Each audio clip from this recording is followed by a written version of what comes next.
So yeah, welcome everyone. So welcome to the Deal Final Corner. So this is your weekly property talk show brought to you by Property Filter, hosted by myself, Guillaume Black, your favorite Frenchman. The CEO and co-founder at Property Filter is the UK's highest rated platform to find deals. And we're on a mission to empower our property investor and deal sourcer members to find another 1,000 deals like they did last year, thanks to the Property Filter blueprint.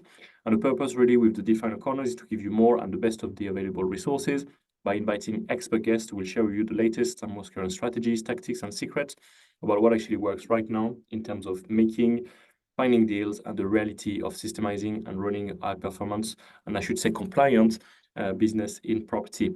So today I'm introducing you to Tina Walsh. So she's the founder and CEO at the National Association for Professional Sourcer Agents, NAPSA, where she focuses on supporting UK sourcing agents and educating investors to safeguard their investments when it comes to working with sourcers. And with 12 years of experience in the sourcing sector, she's really gained valuable insight into all things compliance. She really is the compliance lady. And this really led her to create professional sourcing compliance, a training company that helps sourcing agents operate legally on the frameworks that she understands more than anyone else. And she wrote the code of practice for the sector.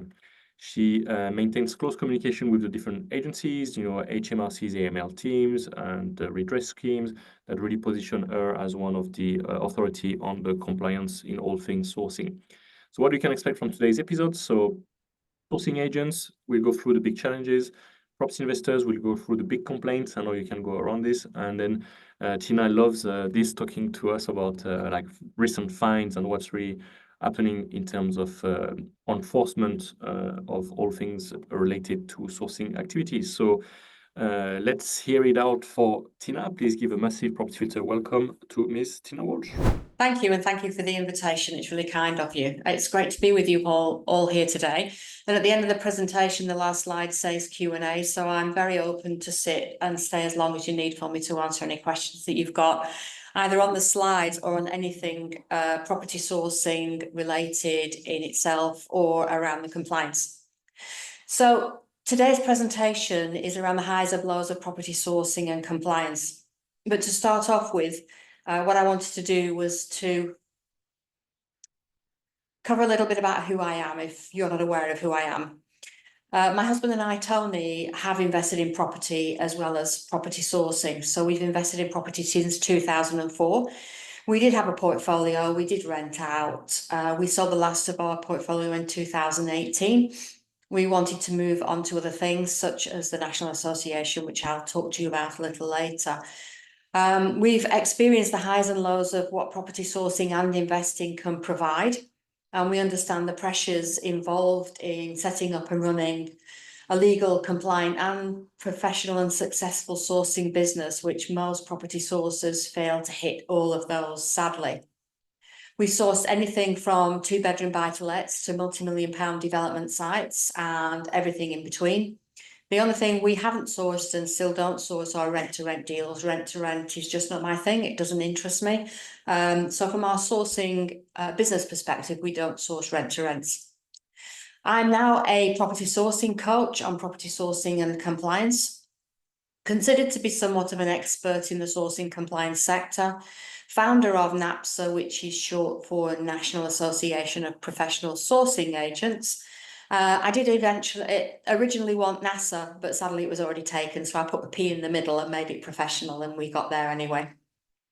And through NAPSA, as CEO of NAPSA, I maintain, through NAPSA, partnerships with both government-approved redress schemes, both the Property Ombudsman and PRS.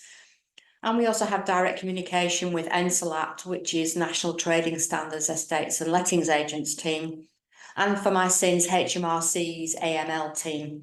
So that's a little bit about me and what we do and what we've been doing.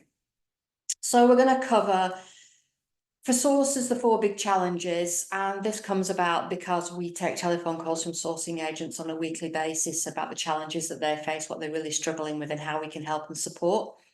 The investors, I had a conversation with an investor earlier on today that's losing a significant amount of money to a sourcing agent at the moment.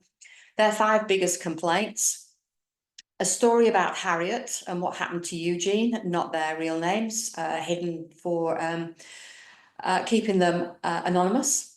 How not to set up a HMO, something for you investors out there to have a bit of a chuckle about. And then at the end, National Association, NAPSA, and a little bit more about it, and then a Q&A. We've got a bit to get through, so let's fly through. The 4 big challenges for sourcing agents, and these are the 4 biggest, they're not a complaint from the sourcing agents, but 4 of the biggest statements that we come across when we have conversations with sourcing agents, either via calls, social media, or from attending network events and presenting. And the first one for certain is they're not completely sure they're operating compliantly. We all know that any social media platform has an awful lot of experts on it. And these experts aren't necessarily always experts, and they all have opinions on various topics, and sourcing and compliance is certainly one of them. And we get a lot of sources coming to us saying, I've been told I only have to have X, Y, and Z, but I've listened to some of your videos and heard you present, and you said that's not the case. So I'm confused and I'm really not sure whether I'm compliant or not. Can you help? The second one is can't find investors to work with. And a lot of this is around, one, their understanding of what sourcing is, because what you have to understand about sourcing agencies, predominantly they come into the sourcing sector because they don't have the cash initially to invest themselves. But a lot of them have never owned a property and certainly never refurbed a property. Although occasionally you do get investors that don't want to leave cash on the table and do turn to sourcing to sell on those deals that they just can't buy or don't want. So they have the issue with not being able to find investors to work with. And this is where through NAPSA we can help and support them on these points. Not sure how to approach investors confidently. And I guess we've all been through it, haven't we? Where we've attended courses and it can be a 1 day, 2 or 3 days. And whilst you're in the room, the atmosphere in the room is electric. Everybody's excited. Everybody's really happy. They're really ready for the challenge and moving forward. And then 48 hours later, when you're sitting at your kitchen table and you're on your own, 1, you can't read your notes if you're anything like me because it looks like scribble. And 2, you can't remember what was said. And you have no idea what the next step should be or what you should be doing first. And that course that you've paid for ends up being on a bookshelf somewhere and not touched because the confidence levels aren't there. And the confidence comes from having support and somewhere to go and someone who is experienced to talk to. Feeling alone and unsupported after training has finished. A lot of the training courses are either online for so long, or that you're in a room for 1, 2, 3 days, whatever they are these days. And then after that, there's no support unless you're going on to the big bucks courses potentially. And I've heard as much as £24,000 for these, for a year's supposed support. But the support doesn't materialise in the way that you need it to. Because at the end of the day, as a sourcing agent, what you need is an answer to a question that an investor has posed to you as quickly as possible. And that isn't always possible within these private WhatsApp groups or Facebook groups. Or if you're stuck with something and you're unsure about something, somewhere to go and know that you'll get appropriate advice, or that advice will be sought from someone that can actually give you the right answer. The 5 biggest complaints from investors, and these are the ones that they make about sourcing agents. And if there are any investors in here, I know when I bring these up, there will be some smiles and chuckles. There always are. The first one and the biggest, and the one that I dealt with this morning, was I paid up fee and I can't get it back. And this is a major, major issue in the sourcing sector at the moment, because the way that deal packages are taught is if you don't take the fee up front, the investors will go around you and won't pay you. So they're taught to take a fee up front. They're told to make it refundable and hold it in a client account. But sadly, you can't get client accounts at this moment in time, and you certainly can't get client account insurance for them. So this develops into a major issue because the sourcer takes the fee up front in, but then spends it because they don't have any cash. They don't have the cash to invest. Most of them don't have the cash that is required to become fully compliant. So if you as an investor hand over an upfront fee and you don't ensure that it is in a client account or an escrow type account, which has insurance or some protection in place and can't be spent by the sourcing agent, don't do it. And I would strongly suggest that you do not hand over large thousands of pounds fees up front for the simple reason that it's unnecessary.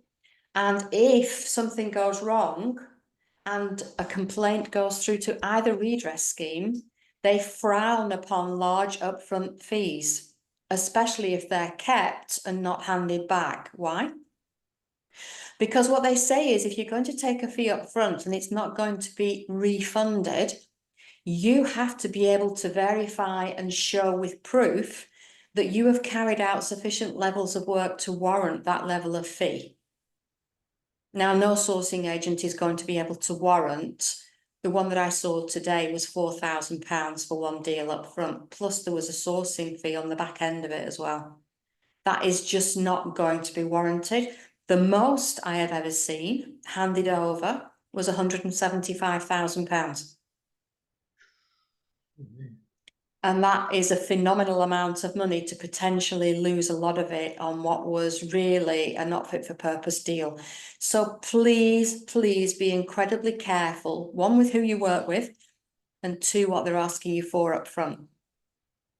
The deal I bought was not as promised. Now, how many times do we see deals? One, they don't stack, two, they're not fit for purpose. That was the case again, point two, for the case that I dealt with this morning. The property was supposed to be being purchased and used for serviced accommodation for construction workers. One, when the property was viewed, it was in a very, very poor area.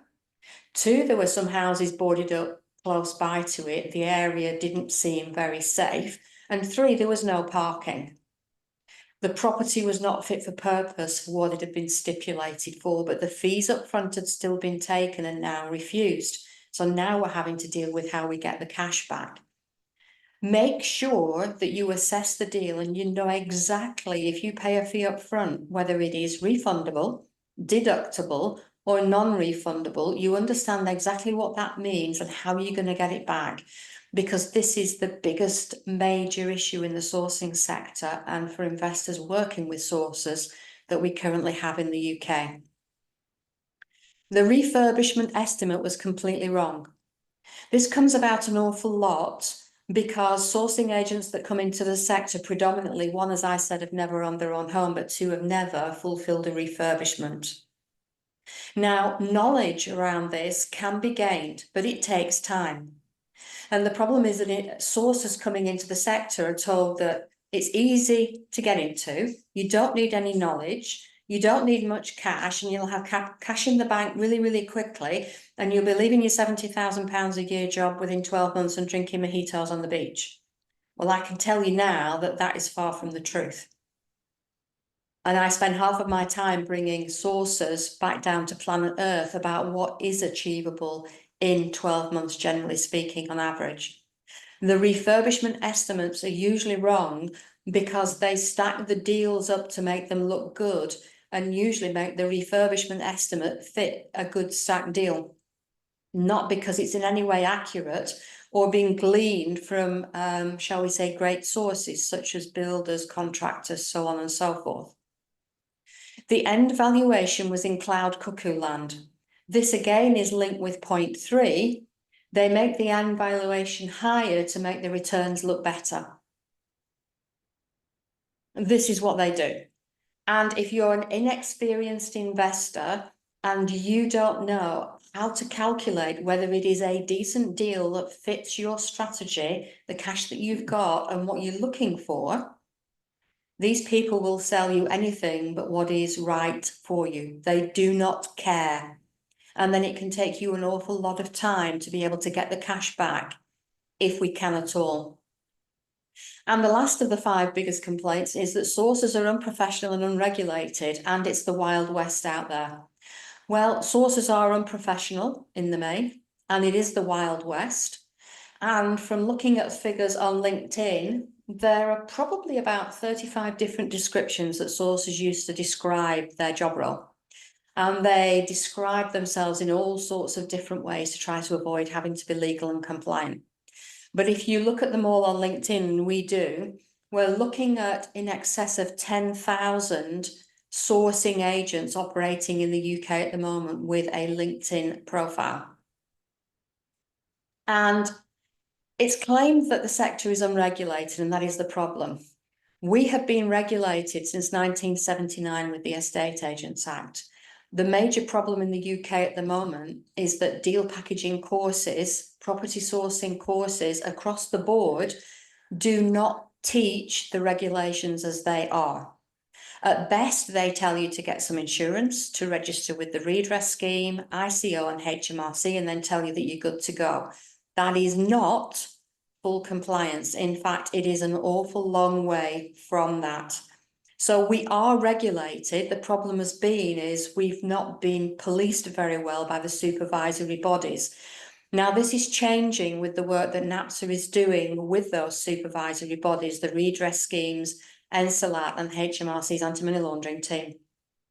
And you'll see a little later on in the presentation, examples of fines for sourcing agents that were issued last year by HMRC for breaches of money laundering regulations. A little story about Harriet. Harriet, these are true stories, by the way, these aren't made up. These are stories, examples of cases that we have worked with through NAPSA, that I've worked with over the last couple of years. So Harriet had been sourcing for 2 years. She'd been getting deals first and then advertising out to find investors. The strategy had come with some success, and of course the revenue had started coming through the door. So Harriet was incredibly happy. The problem came and panic stations set in when she was contacted by HMRC. This is usually done via a letter. And HMRC stated that they were going to assess Harriet's business within 10 days. And Harriet had 10 days to fulfill and submit a load of requests. And those requests are quite wide. I can tell you what HMRC ask for you to be able to provide. And Harriet had come to us because she was in panic stations, because she realised that some of the things that HMRC were asking for, she didn't understand and certainly didn't have. And when we looked at Harriet's business, we discovered that she was operating with no provable anti-money laundering training, which is a legal requirement. Operating with deal first and investor second strategy, which brings with it huge disadvantages for meeting money laundering regulations. And the reason for that is, if I explain it simply this way, high street estate agents, contracted clients, are the sellers, because that's who pays their fee. And so a high street estate agent has to carry out ID verification and client due diligence on the seller prior to the business relationship forming and the marketing the property. They then only have to carry out due diligence on the buyer at the point when an offer is accepted.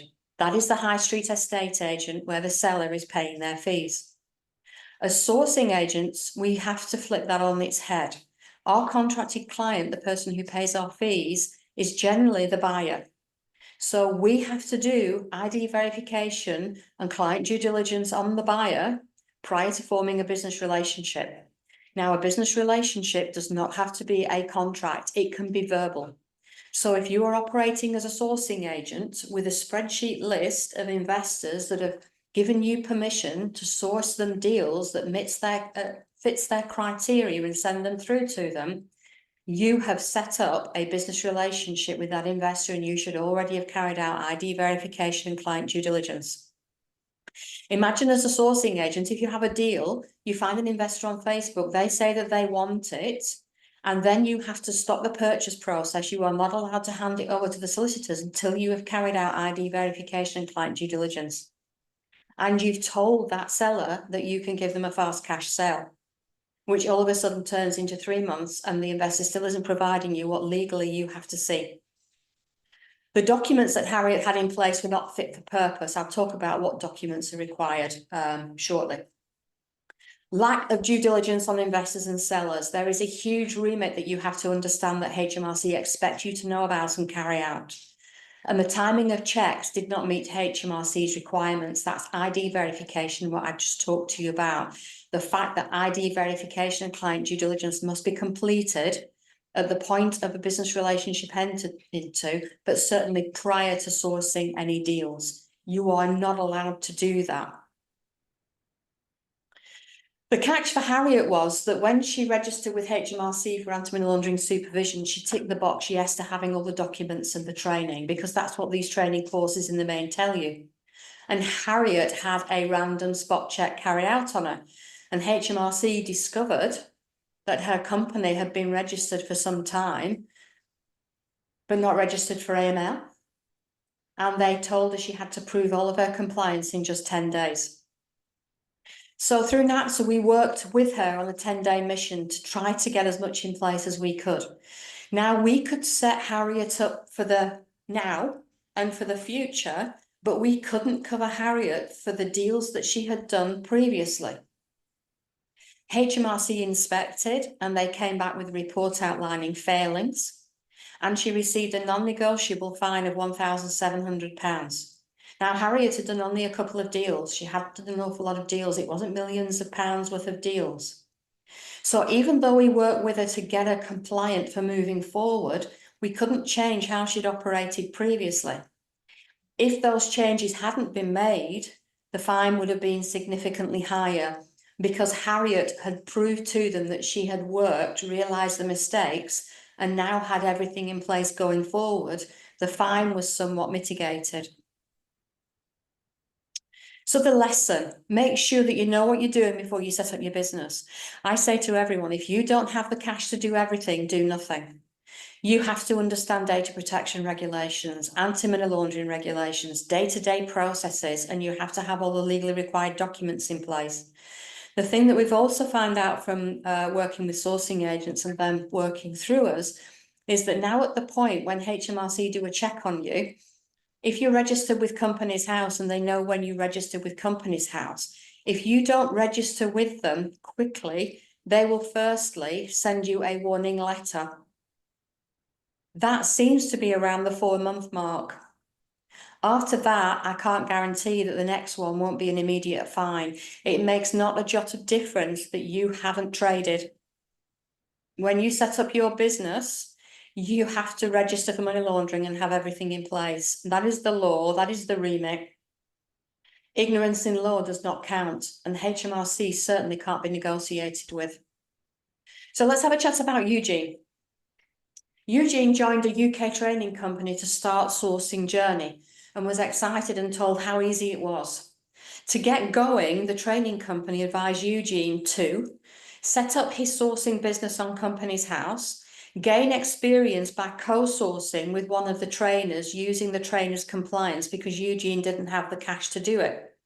Eugene will get a fee for every deal he completed with the trainer's investors. Sounds great, and across a lot of Facebook you will hear this advice given day in, day out.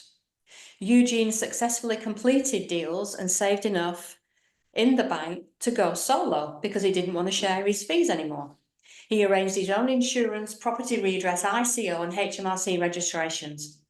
The problem was that HMRC checked Companies House, and they saw that Eugene had already been trading for at least 6 months before registering with HMRC. Eugene got an immediate fine of £1,500. Despite being given poor advice, the training company would not contribute towards the fine. And it was their advice and their training that caused this to happen. So, lesson, co-sourcing. Yes, it is legal to do it, but both sourcing agents must have full compliance in place. You cannot piggyback another agent's compliance. You have to have required training meeting minimum standards, and that training has to be fit for purpose for the sector and your position in the company. You have to have all of the required documents, and those are data protection policy, anti-money laundering policy, anti-money laundering overall business risk assessment, anti-money laundering client risk assessment analyses forms, anti-money laundering controls and procedures for both sellers and buyers that covers them if they are individuals, companies, or trusts. You also have to have a good understanding of what HMRC expect you to do on a day-to-day basis, which is client risk assessment, low, medium, high risk, client due diligence, simplified, standard, or enhanced, HMRC's perceived red flags. You have to ensure that the company is set up with the correct SIC code, and for sourcing, it's 68310.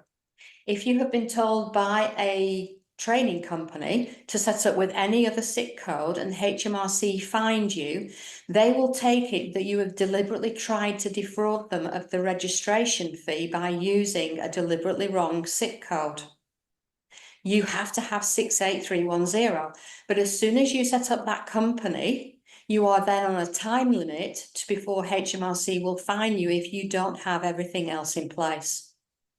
PI or professional indemnity insurance. You have to have a minimum cover of £100,000. It has to state property sourcing. If it says property professional, estate agent, lettings agent, management agent, or any other wording, the likelihood is that it will not cover you. If you have paid under £280 to £300 for the annual cover for 100k, it may not cover you, because that is the going rate at the moment for cover for sourcing agents. Insurance providers consider sourcing agents to be a much higher risk than high street estate agents. You must register with one of the 2 government-approved redress schemes, either the Property Ombudsman or TPO, or Property Redress Scheme PRS. You must register with the ICO, Information Commissioner's Office, for data protection supervision, and you must register with HMRC for anti-money laundering supervision. Now, I've put them in that order because that is the correct order that you should be doing them in, and leave HMRC until the end. You also absolutely have to have a very good understanding of how you need to operate day to day to meet national minimum standards, not just for anti-money laundering, although that's the one that you're going to get fined for of any of them, but under consumer protection regulations, electronic communications regulations, data protection regulations, Estate Agents Act, Estate Agents brackets accounts regulations. There are 15 pieces of legislation and regulation that govern us. And if you don't understand how that affects your business in the setup and running day to day, you could find yourself in a lot of trouble. Not just from fines, but if a complaint goes into one of the redress schemes and you're deemed to have not been fair in the way that you have dealt with your investor, they will award against you.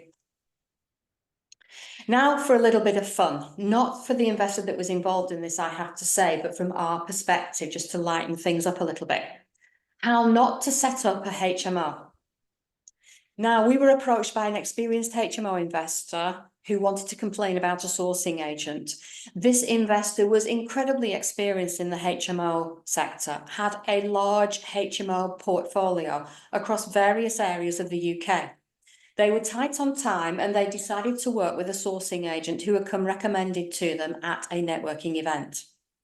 They accepted a deal on paper that was sent to them and agreed for the agent to manage the refurbishment of this property, to make it into a 5-bedroom HMO and to meet the local authority standards for that area.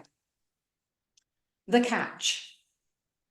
The investor didn't visit the property at any stage before the purchase or during the refurbishment, and only attended the site on the day when the HMO officer was visiting to issue the HMO licence.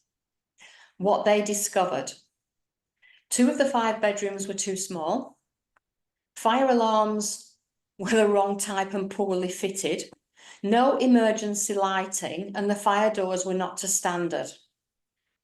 Ha ha funny, shock horror, the HMO licence was refused. The sourcing agent admitted they had never purchased a property before, never refurbed a property, and had no idea what the standards for a HMO were. The investor had to start the refurbishment from scratch and incur the extra cost and time. If you are an experienced investor, do not make the mistake of thinking that sourcing agents are experts in what they do. If you have particular strategies, such as a HMO, which come with an awful lot of regulations around them, regardless of whether it's a property sale or not, ensure that your sourcing agent understands what is required to meet HMO license, to meet standards of conversions, of fire alarms, of emergency doors, the size of bedrooms and everything that comes with it, and ensure that they have a good enough knowledge to be able to support you in this project. So how we're working to raise standards across the UK sourcing sector. It's been my goal now for many years, to get 100% compliance in the property sourcing sector. And at first I had no idea how this was going to look or what we're going to do. And we wrote the book and started training. And then the idea that I had on a flip chart at home, because we worked from home at the time, was a portal where sources could register. They would be checked for meeting full compliance, and investors could come and link in with them free of charge. I had no idea what it was going to be, but it turned out it was NAPSA, and we set NAPSA up approximately 3.5 years ago.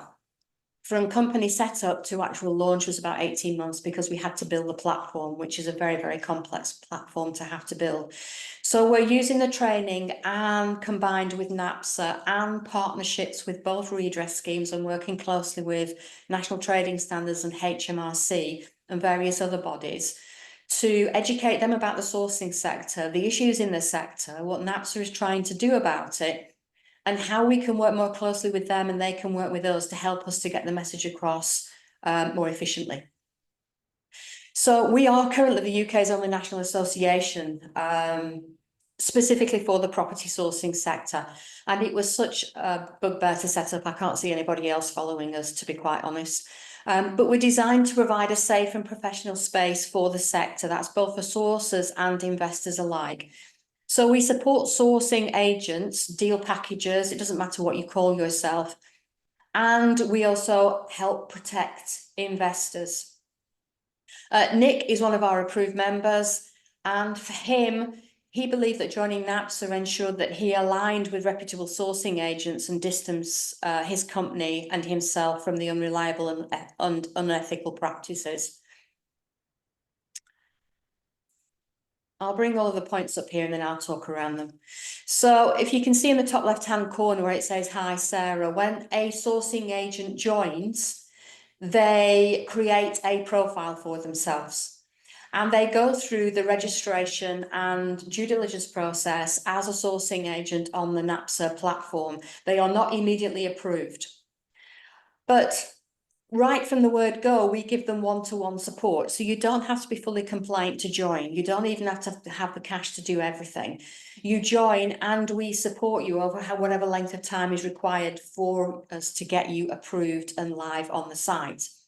We have a lot of resources for you, including deal presentation brochures, spreadsheets for all sorts of different things. One specifically for managing the cash flow of your business, which generally speaking, you know, it's not about how you deal source, but it's about how you can actually run your business and actually know that you're making a profit.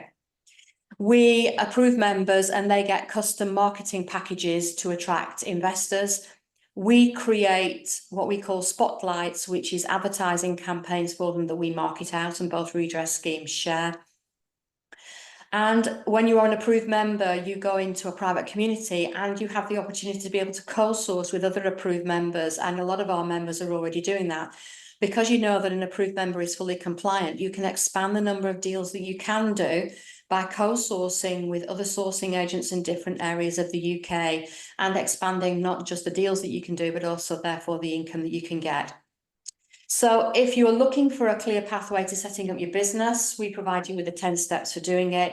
And we give discounts on our training and insurance. The discount on training is 25% on our training, and on insurance, you can get up to 20% discount on appropriate and fit for purpose PI insurance for your sourcing business.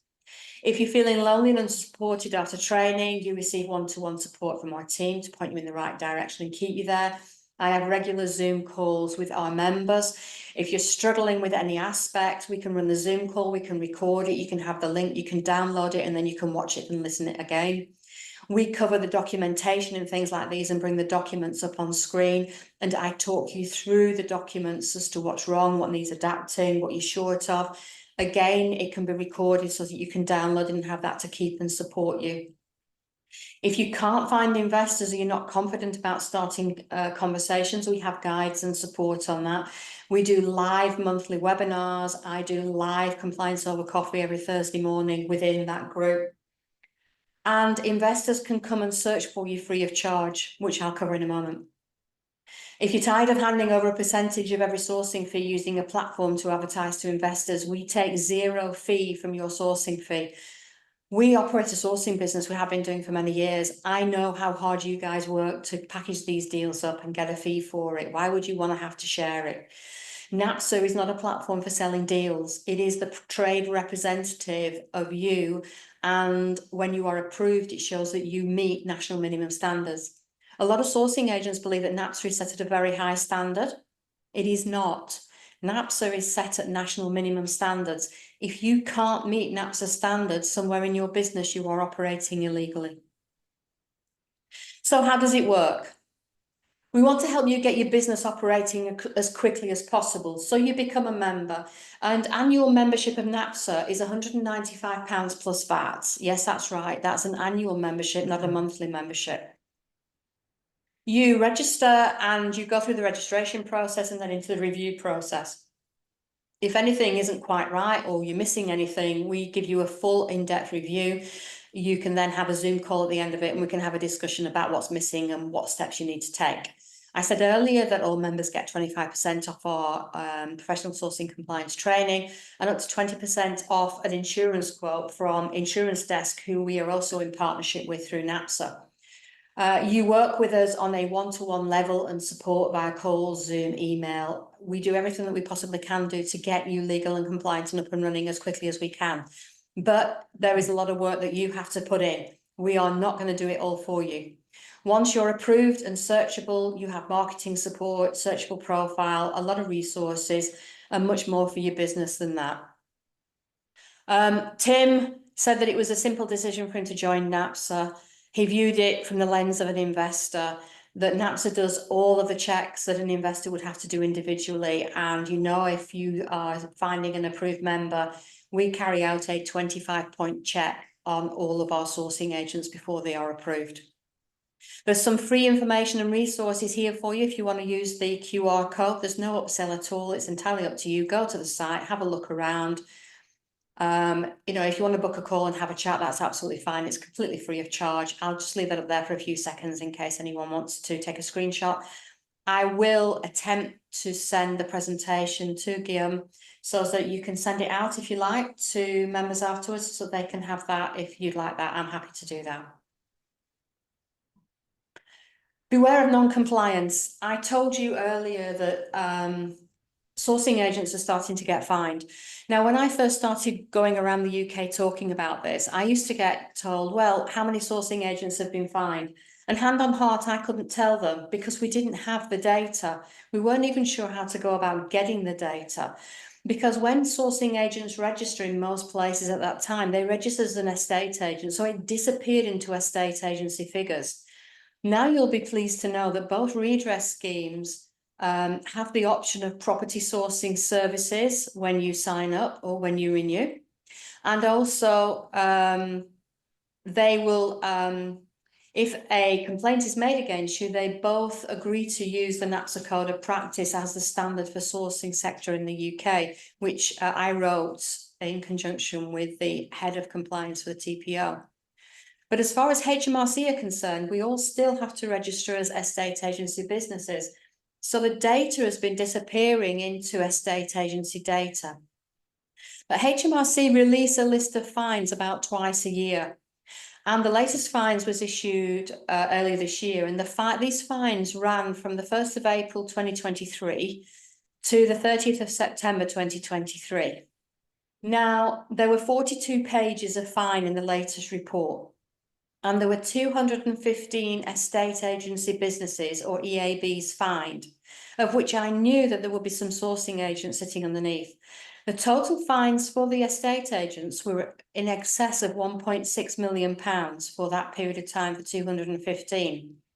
But what I did, I researched every single one of those 215 estate agency businesses to find the deal packages and the sourcing businesses. And this is the data that we came up with. Of those 215, 35 sourcing businesses were fined by HMRC up to the 30th of September last year. The combined total of fines for those 35 was 150,000, averaging £4,000 per sourcing business. The highest fine was 24,000, and a fine for just not registering, even if not traded, was 1.5, was £1,500. So the success story was someone worked with us to set up the sourcing business, as they were going to be inspected by HMRC, and they believed if they hadn't worked with us to set up the business legally and compliantly with everything in place, they would have been paying a £1,500 fine. We managed to get everything in place for that particular business. So why use a NAPSA sourcing agent? NAPSA is completely free for investors to search and contact. There is no charge from NAPSA at all for investors at any stage to use the system. The sourcing agents on our platform are not allowed to source the whole of the UK for every strategy. I don't believe that that's possible. You cannot possibly have the knowledge required locally for, if you live in London, sourcing a deal in Hartlepool or Liverpool or wherever else it is. So if they put numerous areas in, we have conversations around how their knowledge is built around those areas and those strategies. Yes, they can help you build your portfolio faster as long as they're trusted and you build up the relationship. I know from marketing purposes over the years, it's much easier to sell multiple widgets to one person than it is to keep selling one widget to new people. And as far as an investor is concerned, if you find a really good professional, legal and compliant sourcing agent that can work with you and do the grunge work on the ground, it will save you an awful lot of time. Develop a safe and trusting relationship. All sourcing agents should want to develop these types of relationships with their investors, because this is how you get the consistent income in your sourcing business, not constantly finding a deal, sending it out onto Facebook and trying to find an investor to buy it. Every NAPSA agent goes through 25 rigorous checks. We check the registrations, the compliance, the professionalism, the documents. And when they're approved, you can search for them and contact the agent directly off the site. They are also monitored. The site monitors expiry dates on insurance, membership, redress, ICO, HMRC, and we regularly go through and tell them if training needs updating or documents need updating because of changes in interpretation or legislation. We keep these guys as close to the forefront of professionalism as we possibly can do. Jackie says that NAPSA gives guidance, support and access to expertise whilst demonstrating commitment to running a legal, compliant business. If you want to look at searching for our approved members, that is the QR code for you to use to go on there as an investor and search for our members. If in your geographical area and strategy you can't find an approved member, you can go to the investor page and you can register your interest by filling in a short form for us. And when we have an approved NAPSA member that fits your criteria, we will match you and put you in touch. That's the end of the presentation. So I'm going to stop the share and come back on screen and open up to everyone. Thanks a lot. Thank you so much, Tina. Really appreciate it. So we do indeed have a couple of questions. So as you know, Property Filter is a place where you can go and filter down, find opportunities, and then make the deal. And there are other platforms that are more marketplace and places where you can, let's say, post a deal and then it being sold there. Or and there's different ways, different depths at which some of them are involved or not involved. Some are providing a compliance service. Some are basically you just refer a deal to them and then there's different mechanism. So others that sort of works if you want to share your insight on that. Yes. Recently we had 6 members of a particular property platform come to NAPSA and ask if they could join as members. And Claire, who is my assistant who works on the front end with brand new members and does initial checks on compliance, expressed concerns to me about insurance cover and AML cover. And I had a look. And I was aware of the platform, and I have been for some years, and I had expressed concerns to the owners of the platform some years ago that the way that they were operating would not provide cover for the sources, but the person who owned it wasn't interested in listening.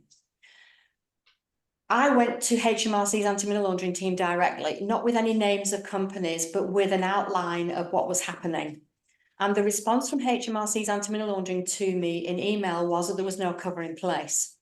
Now, I went to these 6 members and shared with them a redacted version, obviously not the name of the HMRC officer that I was dealing with, what the response was.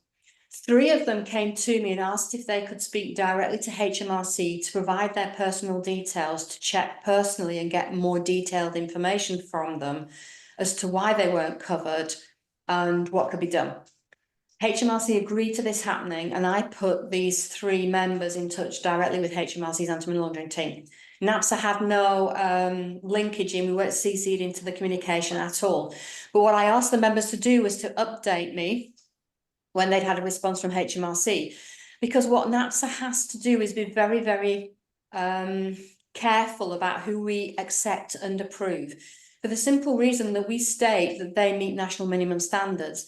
If we approve someone and something goes wrong and they're fined, that's NAPSA's reputation down the pan if it's something that we should have stopped. Now, in all 3 cases, HMRC responded in exactly the same way to each of them. You have never been registered for money laundering cover. You have never had cover. I'm also aware that there is a site that states that if you work with them and sell the deals through them, you don't need to have any cover at all. You can piggyback their cover. You should know now from my presentation that that absolutely isn't the case. I have informed them and given them copies of the redacted emails from HMRC. It is a major issue in the sector. I get why they're doing it, in part, because sourcing agents come to the sector, as I said earlier, with no cash. And compliance will cost, just the insurance and registrations alone will cost about £1,000 in year 1. That doesn't include your documents and any training. Working with us through our sourcing business, if you've got nothing in place at all and you do all of our training and you join NAPSA and you pay for all of your registrations and everything, you're looking at about £2,000 for full setup, which is still low cost in comparison to some other business setups, but there is a cost to it. What I will say to you is, selling a deal on a platform or handing it over to somebody else who has a list does not mean you do not have to be compliant. National trading standards have adapted their guidance on what estate agency work is, and it now states property sourcing, which it never did before.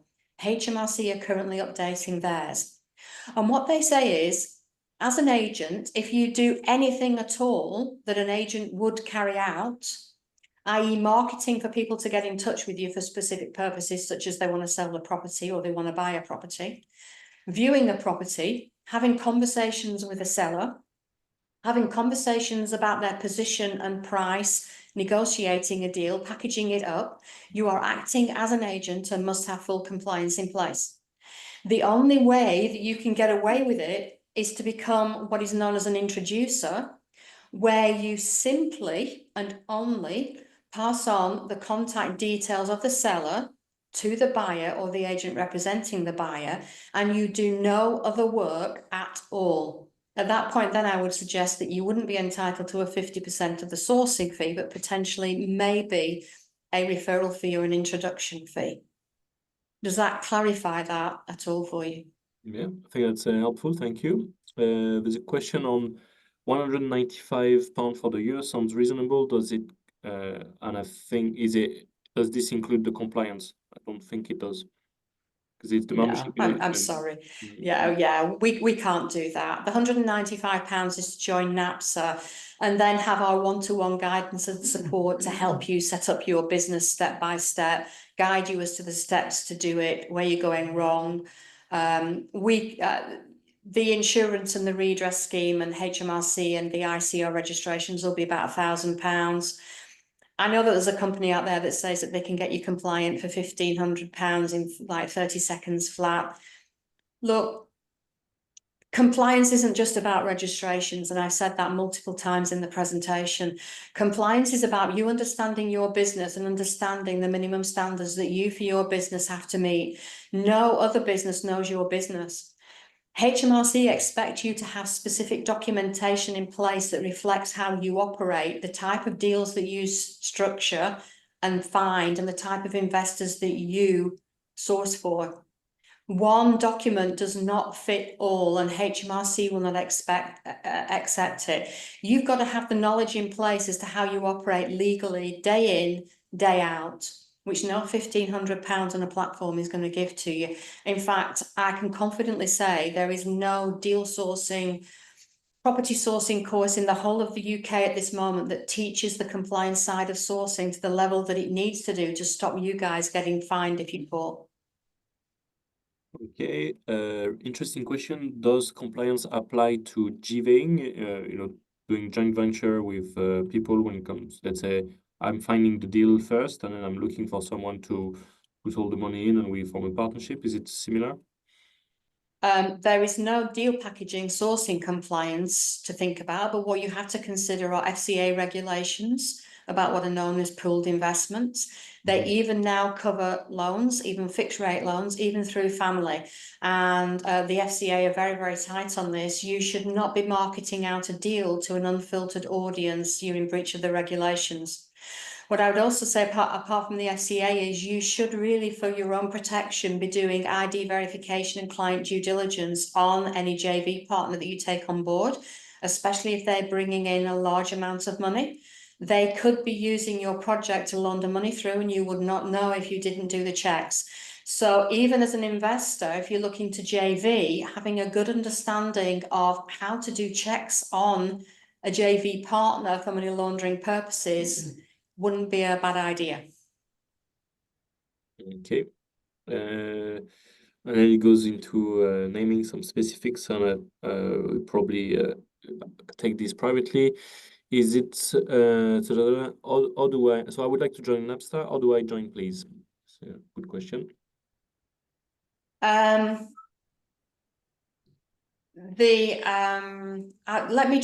bring up a link again for you, and then just bear with me a moment. You can find an NAPSA online, it's quite straightforward. It's fairly easy to find. And the website I'll just get the link now for you and I'll put it into the chat box. That's all good. There is asking, it's really hard to get a client bank account. How can we get the AML approved? They will ask for the client account. I think the difficulty and challenge is to open this escrow account. Can you comment on that? HMRC don't ask you for a client account unless you declare that you're providing lettings or property management, in which case you have to have a client account in place legally. If you state to them that you're an estate agents do not have to have client accounts. You cannot in the UK from major banks at this moment in time get a client account. Even lettings agents who legally have to have them are really, really struggling. Why? Because banks are being heavily fined by HMRC for breaching money laundering regulations and allowing people to launder money through client accounts. And if you're thinking about the new challenger accounts that have come into place, probably mainly since COVID, such as Starling and various others, Starling were very recently fined £29 million for breaching money laundering regulations, for setting up accounts and not doing due diligence on the money that was going into them. And this is the reason that we have a problem.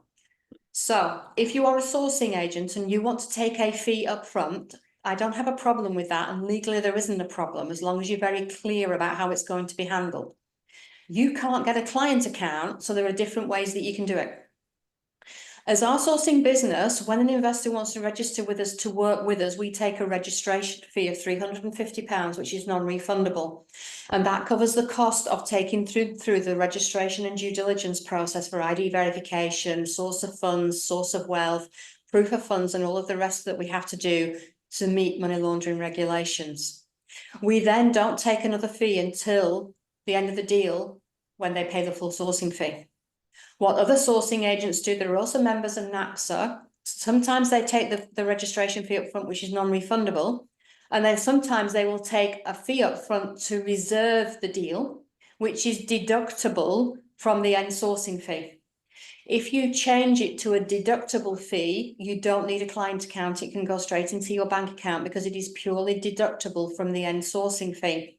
But what you have to be incredibly careful of is then what happens if the deal falls over? What do you then do with that fee? You can't say that it's refundable because as soon as you do, it should be in a client account. So it's a bit of a catch-22 here. If I go back to the examples of people losing their reservation fees because some sources will not have money. Yeah, deductible is certainly better than refundable. But what you may have to say, and in your terms of business agreement, your contract that the investor signs, all of this has to be made clear to them in clear and simple language. How much the fees would be when they're taken, and the standing of the fee, whether it's non-refundable, refundable, or deductible. If you're going to make it deductible, you're going to have to be clear what's going to happen to that fee if something happens to the deal through no fault of the buyer. For argument's sake, the seller pulls out. You may have to say that fee can be retained for another deal. You cannot say that it's refundable. You have to put it into a client account. Now, NAPSA at the moment are working with one of the major providers of CMP, client money protection, to see if we can adapt that system for NAPSA members to be able to use. It is very, very difficult working with some corporate bodies, and it can take time. I'm hopeful that next year we will have something in place where NAPSA members can have this kind of option available to them. We're working on it, but I can't make any guarantees. It's whether the system can be adapted, because at the moment they take deposits for tenants and the whole tenancy system works in a completely different way to the property sourcing deposits. But it is a problem that we are aware of, and we are working with the property ombudsman and the CMP organisation to see if we can sort that out and provide much more security and safety for the sources upfront fees. Okay. There's a question, so I got a question in direct message about, let's say I've secured a property on a lease option, and I've got an assignable contract, and later down the line I decide to assign this contract to someone. Do I become a sourcer then? If you've controlled the property, no, you are in it. So a deal sourcer just brokers the deal and sells it on. They never at any stage stay in the deal. So if you broker the deal for a lease option with the option to purchase at the end of it, you're in it, you're leasing it, it's your deal. It's like you owning a property and then selling it yourself. So no, there's no compliance required. Okay. So, can I break in there, Willem, please?